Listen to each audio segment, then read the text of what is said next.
hundreds of tons of stone to portray a mighty pharaoh. Colossal testament to Egypt's golden age.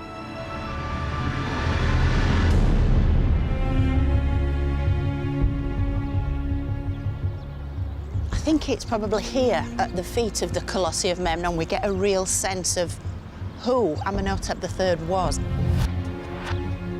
In my opinion, Amenhotep III was ancient Egypt's greatest pharaoh.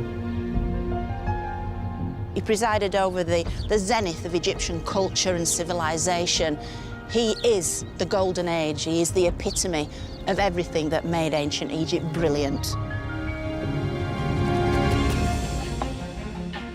The rise of this great civilization was powered by its extraordinary belief system, where the pursuit of the perfect afterlife was everything. Capable of withstanding disasters and dark ages. To then re-emerge as the most powerful empire in the ancient world.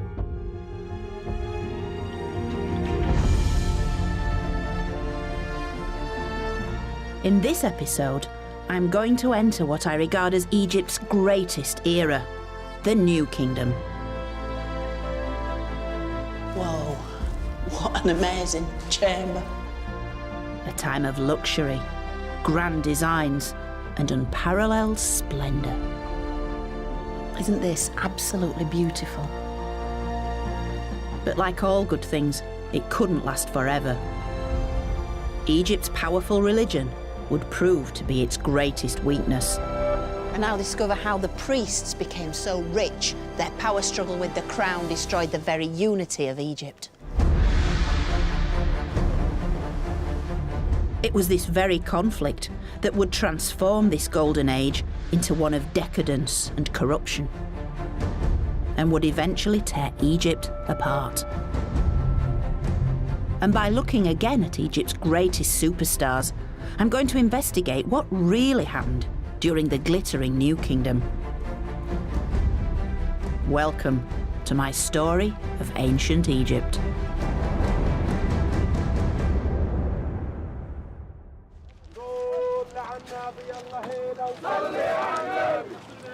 The New Kingdom, nearly 3,500 years ago, and the time of Amenhotep III. When Egypt's expression of power and belief reached new heights of enormity. I've joined an international team of archaeologists who are excavating just one of the vast monuments Amenhotep created, his funerary temple. Now, being here, you really get a sense of what it must have been like 3,500 years ago, when this place was a building site, much as it is today. All these statues all around, Amenhotep III's image coming up in their hundreds. And yet, as the archaeologists today assemble all these pieces, this is literally history coming out of the ground, piece by piece. In the Pyramid Age, royal tombs and funerary temples were a single complex. But 1,300 years later, the two were built separately, reflecting a new era of opulence epitomising the greatest dynasty of all, the 18th, the time of Amenhotep III. For centuries, pretty much the only visible remains of Amenhotep's funerary temple were his two colossal statues. Now archaeologist Dr. Hourig Sarouzian and her team are finally uncovering the full splendour of this once mighty monument. You touch and it's like glass. Yeah. Covering over 86 acres, this was not a tomb like the pyramids, but a huge complex, the largest funerary temple ever created.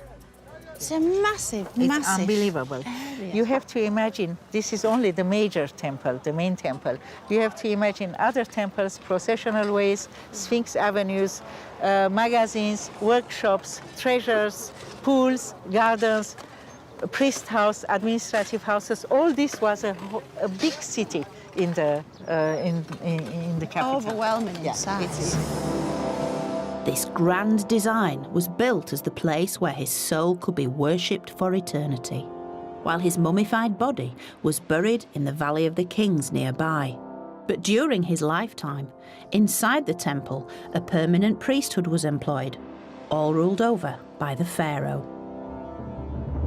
Amenhotep's massive statues flanked the temple's main entrance.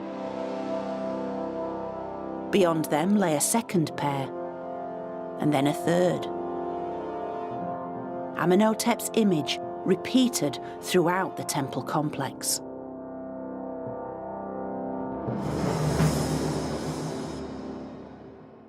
I wish one day they find the time machine. I go back. Can I come? I'll come with you. We may not have a time machine, but 15 years of work have begun to reveal some of the temple's former glories. Normally these would have been meters up in the air, but to actually engage, it's so very tactile, so very intimate, holding hands with the pharaoh. This colossus from the temple's second gateway is flanked by one of the best preserved statues of Amenhotep's principal consort, Queen Ty, his great royal wife. Here standing, and by miracle having been saved by all the catastrophes which struck this temple. So he's protected her yes. for centuries, really, hasn't he? Carved to be no bigger than Amenhotep's lower leg, Queen Ty's size served to exaggerate the pharaoh's superhuman status. These massive statues were more than a memorial, each worshipped to guarantee the immortality of the king's soul, the pharaoh as God. This is my great surprise to you. And Hourig has saved the very best till last. Holy Ras. Oh, flipping out. روح من It's Amenhotep's head at 3 meters tall, carved from the finest white alabaster. Oh, don't know what to say. Over the years, I've seen many of his portraits, but rarely one as stunning as this. Look at it, look at his nose. This is an absolutely amazing portrait, sculpted face of Amenhotep himself. I've never seen anything like it. With hundreds of statues like this, Amenhotep was multiplying the image of himself as Egypt's most powerful god, bringing light and life to the world.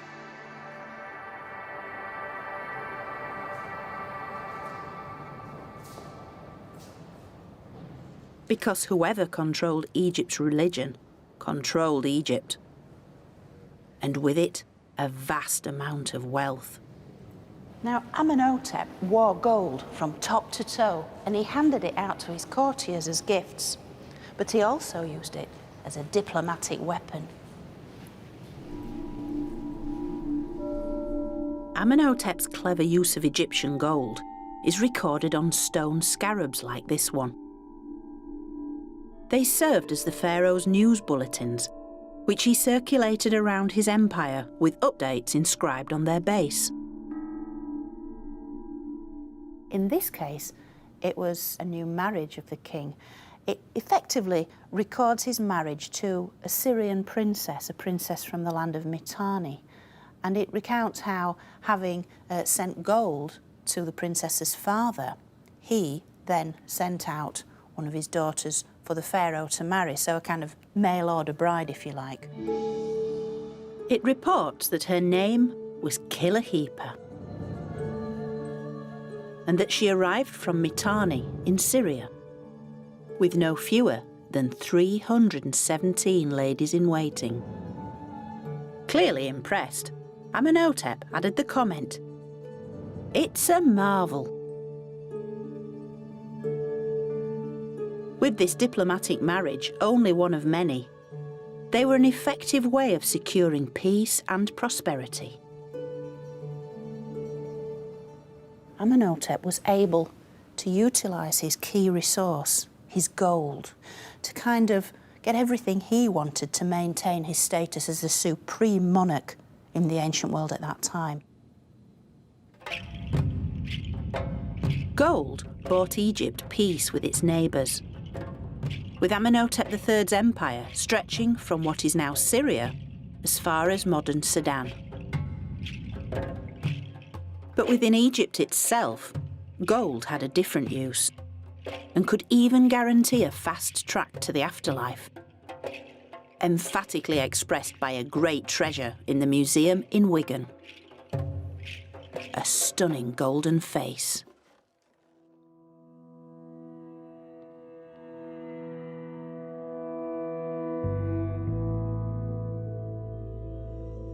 Originally part of a woman's coffin, her lifelike features were preserved to allow her soul to recognise her in the afterlife. Isn't this absolutely beautiful? Clearly the gold suggests to us that this was someone of very special, very high status, very wealthy. Although we can never know her name, she had clearly spent a fortune in preparing for her perfect afterlife. Covered in gold leaf, she stares out at us with eyes of alabaster and black obsidian. We can really see into the world, into the thought patterns of the Egyptians themselves, because as stunning as this face is, it was simply buried in a tomb, literally buried in a hole in the ground, not for human eyes, but to be seen by the gods and the spirits of the dead with whom this woman wanted to join. And that's why her skin is gold, because the gods had golden skin, and she wanted to be recognised by them as one of their own, taken into their eternal care. For the Egyptians, it was a special pact between themselves and the gods that made their country, made their empire so very powerful, so very special. In the Golden Age, this special pact shone more brightly than ever before, with Egypt's wealth poured into their faith in the afterlife. And with increasing amounts of gold accompanying the royal mummies, their tombs needed to be kept secure at all costs. So a secret burial place was established for Egypt's pharaohs on Thebes' west bank.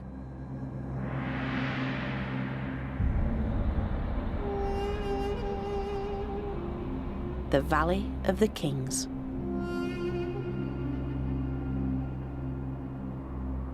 It was essential that each royal mummy was buried safely in their tomb, in a custom dating back to the beginning of time, because each one became a royal ancestor whose cumulative souls form the very essence of Egypt.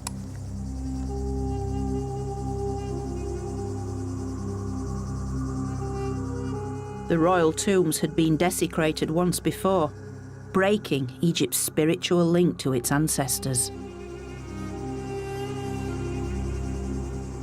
So to prevent this happening again, the pharaohs of the New Kingdom chose burial deep in this remote valley, where they could lie undisturbed in rock-cut tombs. And this became Egypt's most sacred place.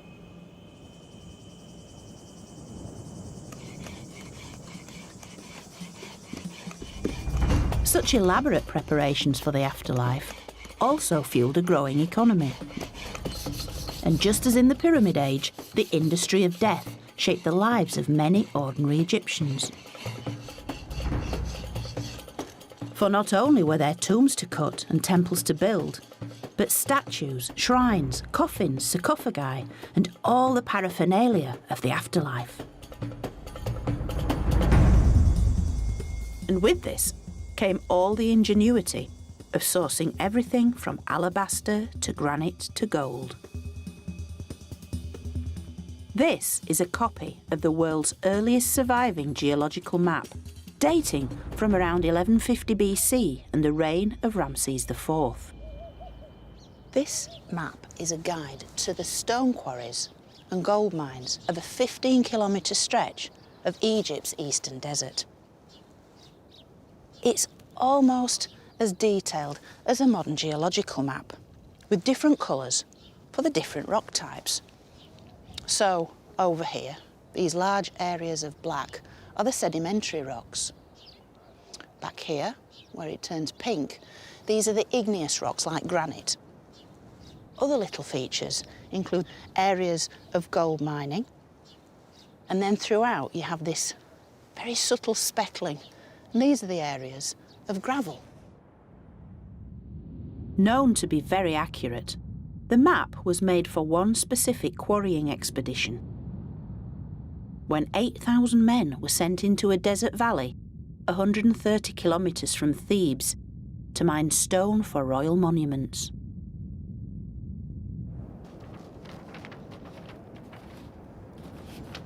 But what's special about this map is that it leads us to the ordinary people who were employed by the pharaoh to build the tombs in the Valley of the Kings. It was discovered by archaeologists at the workers' village of Deir el-Medina, a purpose-built settlement to house the tomb builders, architects, artists and scribes, together with their families. This would have been a bustling place, its streets full of children playing, deliveries being made, and all the colours, sounds and smells of everyday life. It's one of the workers who lived here who made the map. Now we even know the identity of the map maker, the scribe Amennacht. His distinctive handwriting is well known from a range of other literary works, from poems to prayers, maps to tomb plans. And it's thanks to one particular little inscription with his name on that we even know where he lived. Amennacht lived here.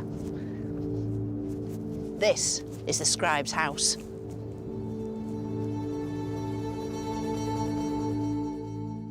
Amennacht was one of the many skilled workers that rose through the ranks of society in the generations following the reign of Amenhotep III. He became the head scribe of this entire village, so a very, very important man. And yet it's a very sad tale as well, because as he gets older, we know that his eyesight started to fail, because a prayer of his has survived in which he makes this very personal address to the local goddess Meret Sega, who lived at the top of the mountain up there. And he's imploring the goddess. He's saying, "My eyesight is failing. I see darkness by day." And for a scribe, for a consummate draftsman like Amennacht, how sad that would have been. Here, Amennacht prays to Meret Sega, both of them symbolically portrayed without their eyes. It's hard not to resist this image that as he got older and more infirm, he would have gone up the steps to the flat roof and with failing eyesight try to focus on the job in hand, trying to mix his paints, apply the lines and the words and so forth, and needing the full sun on a day like this just to get through the working day. But just like his predecessors who built the pyramids, Amennacht would have felt a sense of greater purpose. We can imagine him and his neighbours in Deir el-Medina working towards a single aim, creating the royal tomb. The New Kingdom pharaohs had created a new image for themselves, elaborate building schemes requiring new towns full of workers, a strong economy supporting an ever grander vision, both for this world and the next.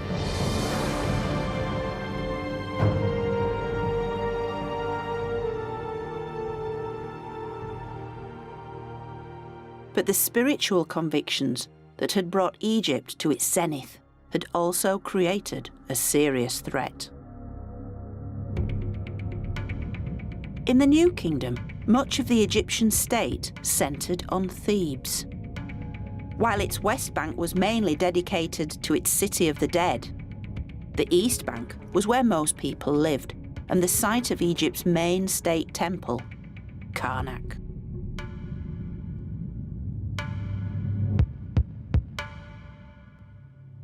As Karnak was rapidly becoming the largest religious complex of the ancient world, its influence grew exponentially. And likewise, the power of its priests. To get a real sense of what's going on, we need to go behind the scenes. So welcome, Mona. Thank you. I'm being allowed through an ancient passageway, once only accessible to Karnak's clergy. From the top, more, wonderful sign. It leads to the top of the temple's main gateway and gives a view of Karnak not many get to see.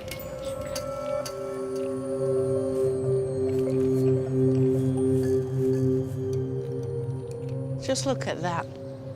You could fit Notre Dame and St. Paul's cathedrals in here and still have acres to spare. It is immense. Within Karnak, a series of chapels, shrines and sacred precincts covered a total area of more than 250 acres.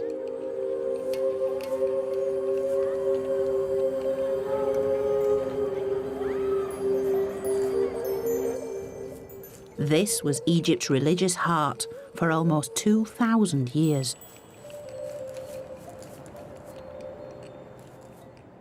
The reason why Karnak is so vast is that every pharaoh poured so much of their wealth into this temple. Their gold and their spoils of war all filled the temple's coffers. And each pharaoh also wanted to build their own halls, shrines and obelisks in an attempt to outdo their predecessors, and yet all to the greater glory of Karnak's chief god, Amun. Over the course of centuries, Amun had risen from a local Theban god to Egypt's state deity. And his worship was the engine that fueled the nation. So every pharaoh had to keep Amun content, offering him their wealth and tending to his every need. And this privilege fell to Karnak's high priest and was performed in the temple's inner sanctum. Secret ceremonies at which the only others permitted were the royals. Here we are, in the very heart of Karnak Temple. This is where the god lived. The god himself lived inside his sacred statue. The original wouldn't have been much bigger than this, would have been solid gold. It would have lived inside a little golden shrine, sealed by a pair of small doors. Each morning the high priest would come in. He would awaken the god's spirit. He would greet him, he would wash him, anoint him with perfume, apply his eye makeup, and then dress him in various linen outfits, apply the small pieces of jewellery to the god's statue, and then the god would proceed to enjoy his day. Amun received daily meals of the finest foods, roast meats, bread, fruit and vegetables, accompanied by wine and beer. Clouds of incense would drive away evil forces, and musicians and dancers entertained him. And by keeping their most important deity content, it was believed that Amun would in turn make the Nile flood each year, make the sun rise each morning, and maintain Egypt's supreme status.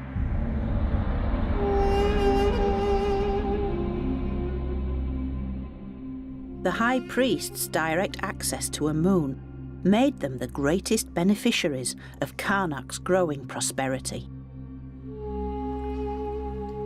This tranquil lake is where the male and female clergy bathed twice each day and night to maintain their ritual purity before the gods.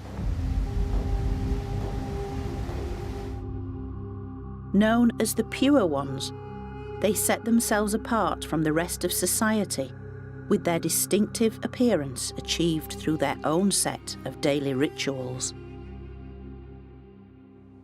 Part of this process of ritual purity involved using an array of implements on a daily basis to transform their appearance. And one of the most important things they did They had to remove all body hair, male and female clergy, using razors like this. So every day having to shave their heads and their entire bodies, keep them free from lice and all these kind of things which would have inhibited their sense of cleanliness. It was essential that they also had a very clean mouth because they'd be speaking the words before the god. And so they used something which is quite a modern thing. Basically natron salt, a kind of bicarbonate, rather like a modern bicarbonate toothpaste, which would get their teeth nice and clean. Scrupulous not only with dental hygiene, they wore reed-woven sandals and robes of pure white linen. And having transformed themselves in this wonderful way, they also had access to these polished metal mirrors. They could then admire their transformed appearance because it was important to distance themselves from the great unwashed. For the ancient priests, cleanliness really was next to godliness, and they were the God's chosen people.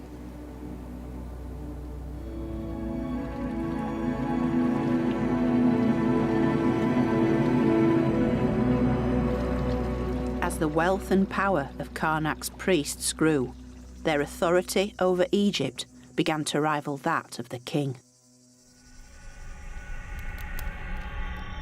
Karnak's priests had far-reaching influence, active not only by day, but also by night.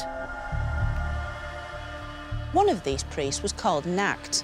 He was a priest of the hours of a moon, which basically means he was an astronomer, and he would sit by night on the flat temple roof, which was effectively an ancient observatory, and he'd be able to chart the progress of the stars and planets in the sky, watch the movement of the heavens.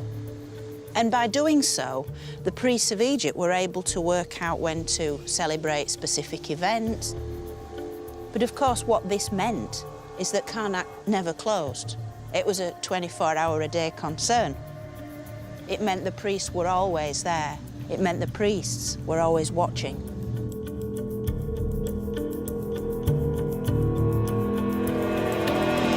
Fully aware of the potential threat posed by the Karnak clergy, Amenhotep III employed his own relatives in the temple to guarantee their loyalty. But such subtle means of control were about to evaporate. Enter a new pharaoh, Akhenaten. Son and heir of Amenhotep. But unlike his father, Akhenaten was no diplomat. His zealous ambitions would soon plunge Egypt into an age of political and religious extremism. Early in his reign, Akhenaten found a swift way to stamp his authority on the priests by building a controversial new temple complex at Karnak. Now, what we're looking at here is something very, very unusual. It's part of a wall from Karnak Temple, but not the traditional part of Karnak Temple. It's a section that was built a little way beyond, and it was a new revolutionary building. It wasn't built like the old-style Karnak in huge, big, monolithic blocks of stone, but these small, easier-to-handle blocks, which meant, of course, it could almost spring up overnight. But most shocking of all were the images that this new temple portrayed. Akhenaten had begun to dismantle Egypt's traditional religion and replace its many deities with a single god. If you look very carefully, the images are very different to what went before. A moon is nowhere present. The god of Karnak himself isn't represented in his own temple because the god shown here is a form of the sun god called the Aten. And you can see the multiple rays coming down, ending in human hands, giving their blessings to the main figure here. And it isn't the high priest of a moon. Pharaoh's priests were no longer in control at Karnak. And Amun himself was now replaced by the Aten sun god. In fact, life in Egypt was turned on its head. And whereas previously courtiers would bow very low before their monarch, now times had changed. These people have their faces in the dirt before Pharaoh. They're lying prostrate before him. This marked the beginning of a new age. It was an age when the only way to reach God was through his intermediaries, twin monarchs, Akhenaten and his wife and co-ruler Nefertiti. And when the priests objected, the royal couple closed Karnak, sacked its priests and seized its treasury. They then moved their whole court 400 kilometres downriver from Thebes and in less than 10 years built a brand new city.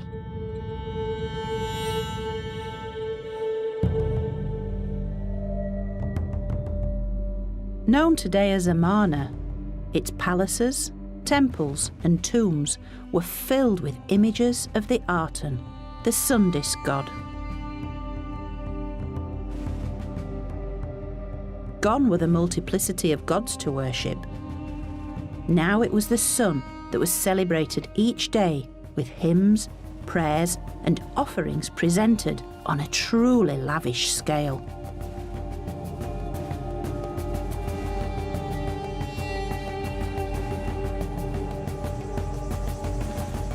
But the couple's vision of utopia came at a price.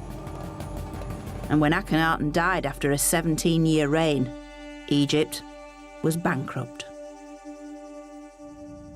His son became king of Egypt, and although he reigned for less than 10 years, he still became the most famous pharaoh from the whole of Egyptian history. Tutankhamun.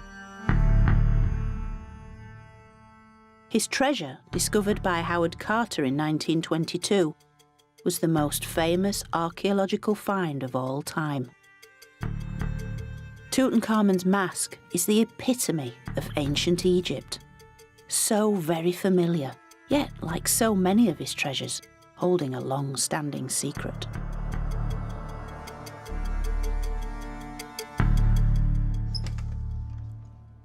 I've come to Oxford University's Griffith Institute to examine the most detailed records of his burial. So in this first stack, these are all Carter's notes, diaries, journals, and then right at the bottom down here, we've got all Harry Burton's original glass negatives. Captured on delicate glass slides, these are the original negatives taken by Howard Carter's photographer at every stage of the 10-year excavation. So this shows the very first view they had of the mummy. They reveal Tutankhamun's burial in a way not usually seen, for this is the linen shroud over his third innermost coffin.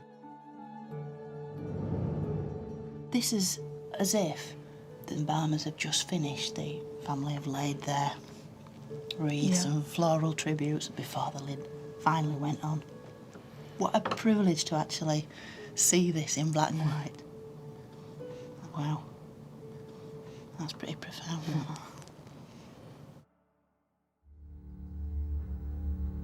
For all his fabled wealth, Tutankhamun was, in life, a fairly insignificant pharaoh. But his premature death, after only a decade as king, offered Karnak's priests the perfect opportunity to obliterate all trace of Akhenaten, Nefertiti, and the Amarna period. And these wonderful photos of his burial treasure reveal how they did it.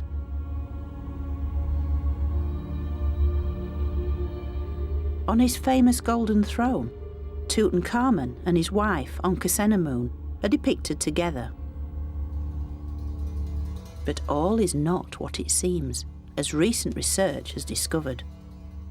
We look at the back of the Queen's head, where her wig originally was. It's been slightly cut down there. The same with Tutankhamun's crown. A new crown has been added here. So it's little things like this, because headgear, regalia was crucial in identifying these royal individuals. By altering the images, the throne had been customised for Tutankhamun. But the biggest giveaway as to whom this once belonged is in the deity that looms large above the king and queen. So although a moon is also named on this throne, it's the Arten sun disk that does take centre stage and really does cement this piece as a royal throne from the Amarna age. So it seems that the two figures once believed to be Tutankhamun and his wife were originally Akhenaten and Nefertiti. Another clue comes from the most famous artefact from ancient history, the golden mask of Tutankhamun. Or is it? Recent research has zoned in on one long overlooked feature, and that is the decidedly pierced ears, because it's been suggested that this mask was originally made for someone else. The research suggests that Tutankhamun wouldn't have worn earrings beyond childhood. So by the age of 20, when he died, he would not have been portrayed with pierced ears. This mask was not made for an adult male pharaoh. Indeed, when the gold has been compared, the face is made of completely different gold to the rest. Evidence of soldering is clearly visible on the mask. It now seems as if Tutankhamun's own face was effectively grafted on to the mask of a previous ruler who had pierced ears for earrings, a previous ruler who may well have been a woman, who may well have been Nefertiti.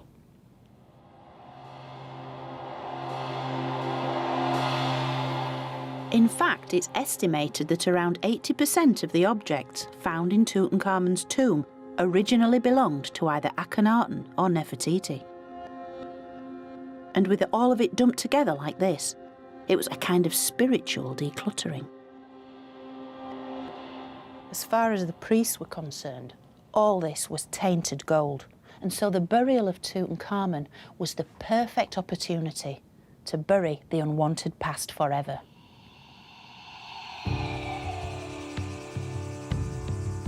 While the city of Amarna had been abandoned, then demolished, the memory of everything it represented was likewise being erased. Egypt's state religion was restored. Karnak's priests were back in business.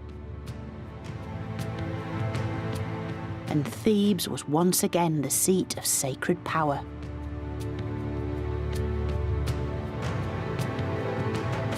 And now the next dynasty of the new kingdom was in control. Having died without an heir, Tutankhamun was succeeded by a line of militaristic rulers, the 19th dynasty.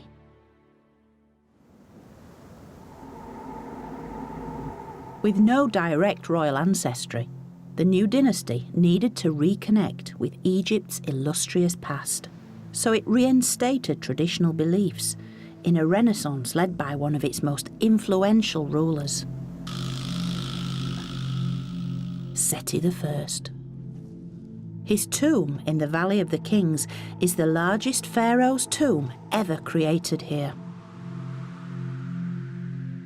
Currently closed to the public, I've been given special permission to explore this labyrinthine treasure. The tomb's inviting us down, further down into the underworld, and it's just drawing us into the darkness. It's a really, really deep tomb, this. It's 174 metres of corridors and chambers, all chiselled out by hand, and covered from floor to ceiling in some truly spectacular scenes. Whoa, what an amazing chamber. Absolutely filled with little gold and twinkly stars. But the walls of Seti's tomb carry a clear message, demonstrating the return of Egypt's traditional deities in full force. And here we see him, Seti, with the gods.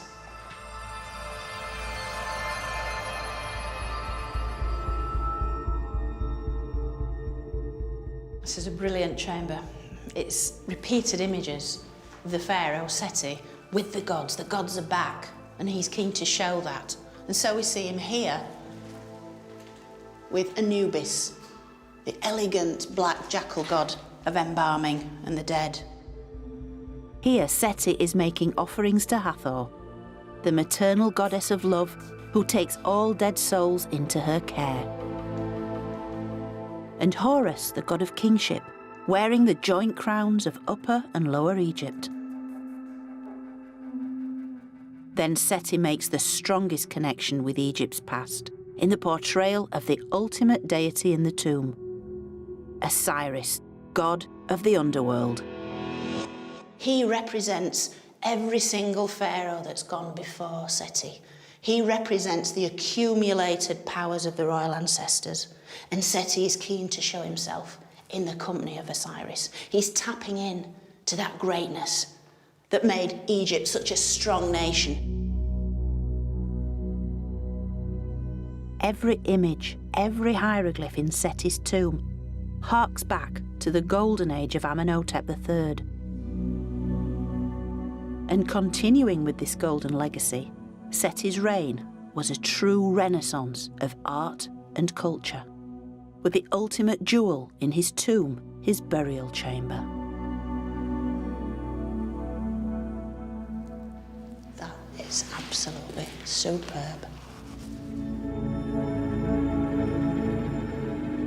This is really incredible. It's taking that nighttime sky motif and really, really running with it.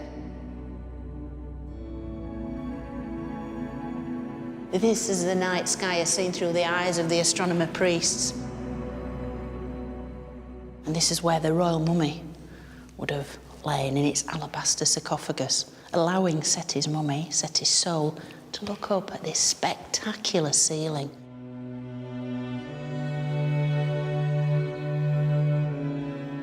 Egypt's traditional belief system is here, writ large, covering every surface.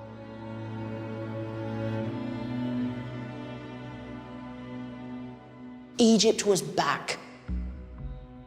Seti had brought back the days of glory. It's as if the Amarna period had never been. And for the average man and woman in the street, that was a wonderful thing, because order had been restored. Chaos had been brushed away, and everything was all right with their world.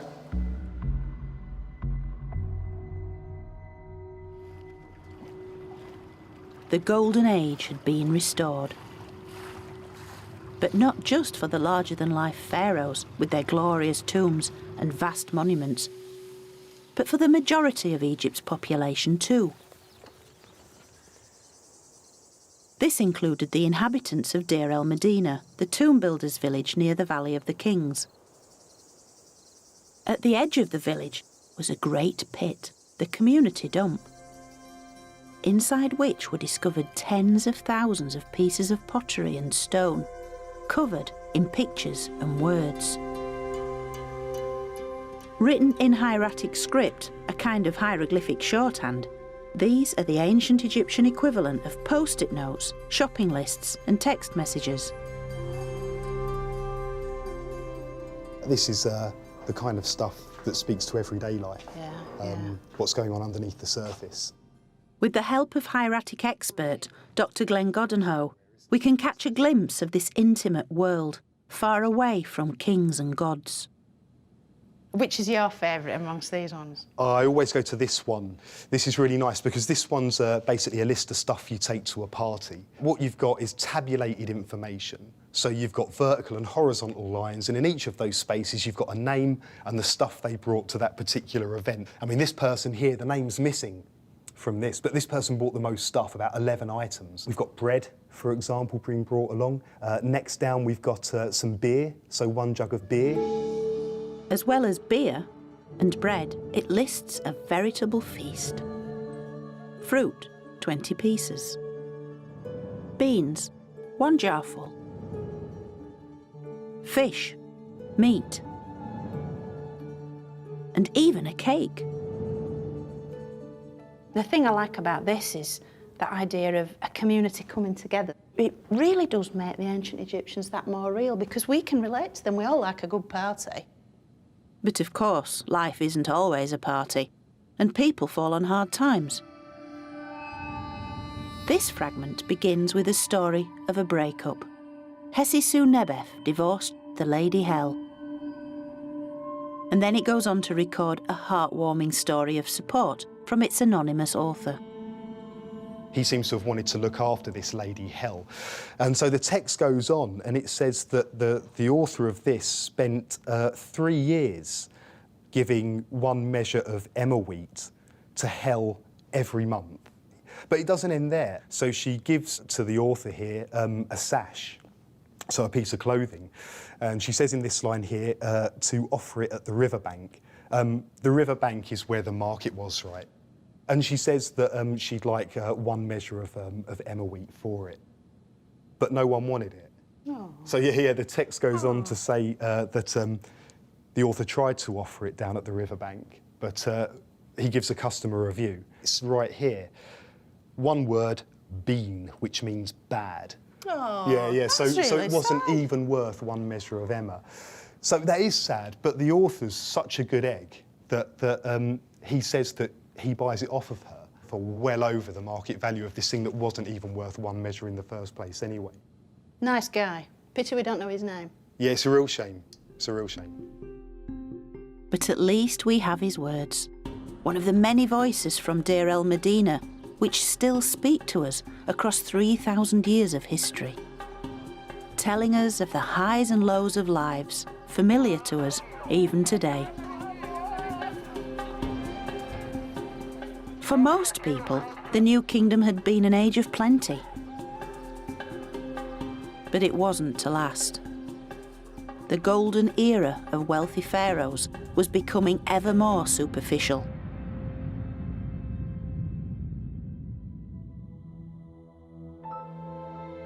Seti's son, Ramses II, was Egypt's most prolific builder.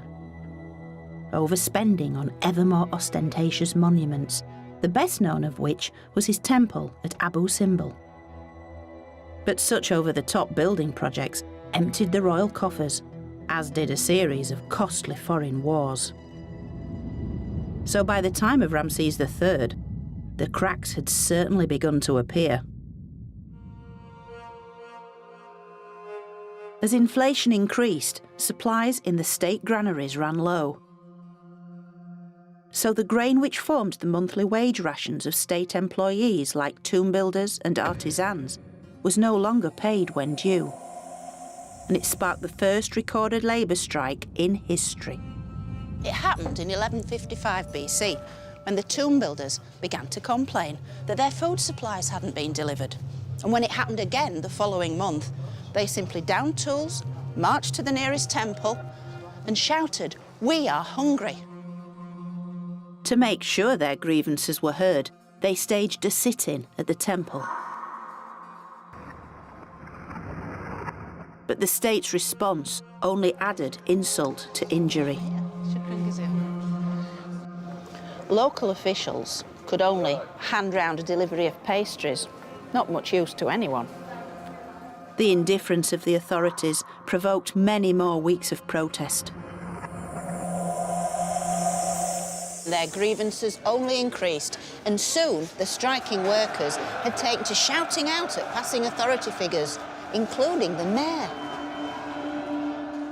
The workers were finally fobbed off with enough supplies to shut them up in time for the pharaoh's Jubilee celebration to pass by, unhindered by trouble. But the striking workers had highlighted the waning power of the monarchy. With the pharaoh now served by an increasingly inefficient and corrupt bureaucracy, the glorious bubble of royal extravagance finally burst. And the pharaoh's rivals were waiting in the wings. The priests of Karnak. Having grown powerful through the revenues given to the gods they served, the writing for the royals was quite literally on the wall. And you can see what I mean in this little-known part of Karnak Temple.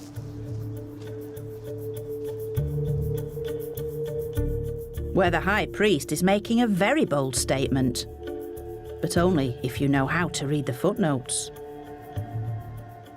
Now this is a fascinating scene.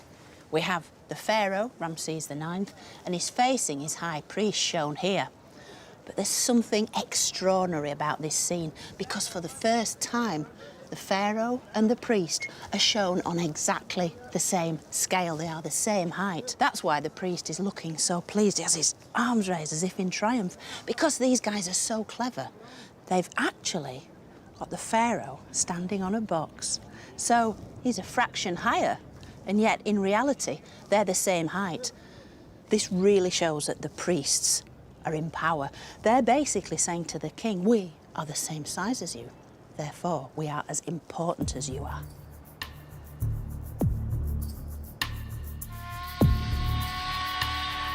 Priests have become full-time politicians. Vying with the throne for power, they destabilised the balance between church and state, the relationship on which Egypt's entire culture depended. So great were their ambitions that by the end of the New Kingdom, the priests took control of the entire south. And with the pharaoh ruling only the north, the country was split into its two ancient halves. But even worse was to come.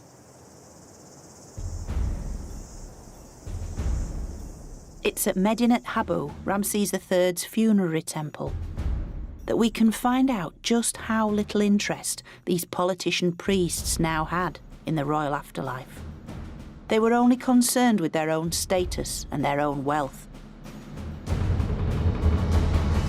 Now, this next disturbing part of Egypt's story not only spelt disaster for its core belief in the royal afterlife, it left a tortuous puzzle for Egyptologists, which we are still trying to piece together. It's an extraordinary story that begins not in the temple, but in a small house built later within the grounds. Because the priest's corrupt ambitions will be put into practice by the man who lived here.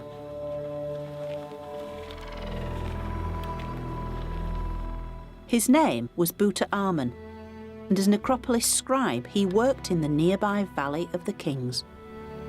This is the man himself, Buta Amen, with his shaven head, his starched kilt, his arms raised in prayer. He's praying to the great god of Thebes, Amun himself. Although Buta Amen's story doesn't quite live up to this image of piety.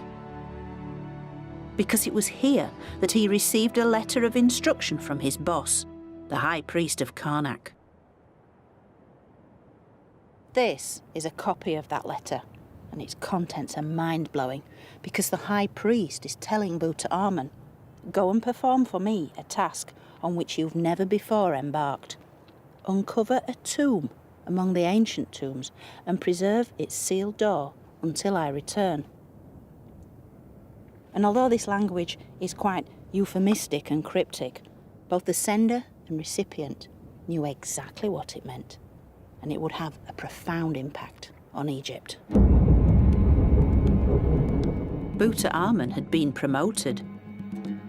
His new title was Opener of the Gates of the Necropolis. So he and his men set out for the Valley of the Kings, taking with them tools and bundles of linen. Their mission, nothing less than the systematic dismantling of the royal cemetery in search of gold. It was an order to accumulate wealth.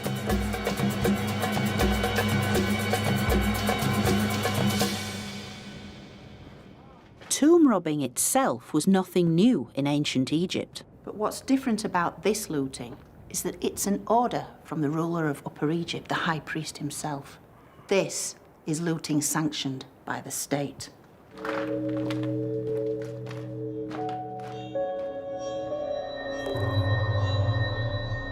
Knowing the secret location of the royal tombs, Buta Amen began what was euphemistically referred to as restoration work. The final taboo was about to be broken. So, Tutankhamun and his men set to work. They break open the seal of every royal tomb, they move the lid of the sarcophagus, take out the royal mummy in its nest of gold coffins, and proceed to unwrap each one.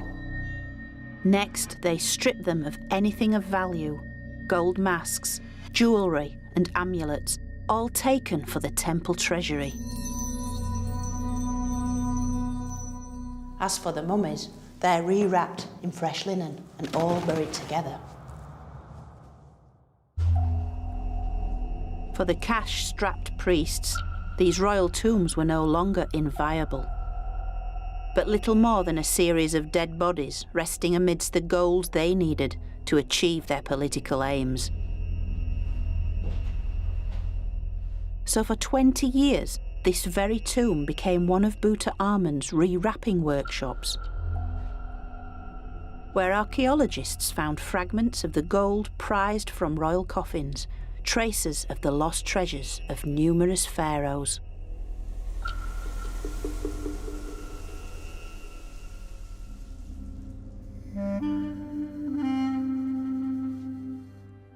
And Tutankhamun's handwriting was discovered on the rewrapped mummy of Ramses III.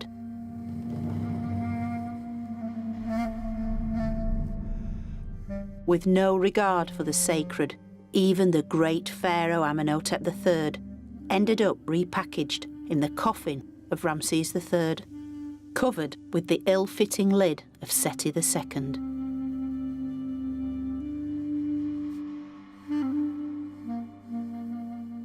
Only one tomb, hidden by rubble, escaped the wholesale plunder.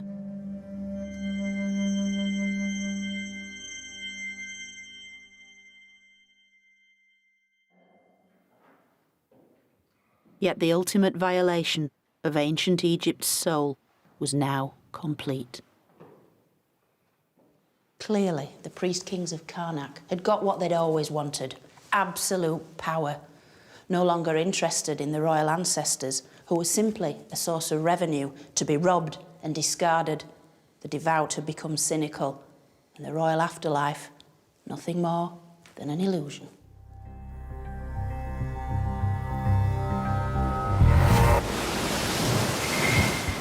From now on, Egypt's story would be written by invaders from far beyond the valley of the Nile. Cambyses was sending a very clear message to the Egyptians. I am now in charge. But Egypt's secret weapon was its captivating culture. Wow, look at that, look at that. Oh, that is so beautiful. Seducing its new rulers from far-flung parts of the ancient world. And ancient Egypt's final flowering lay in the hands of another great empire. Enter the Macedonian Superman. Enter Alexander the Great.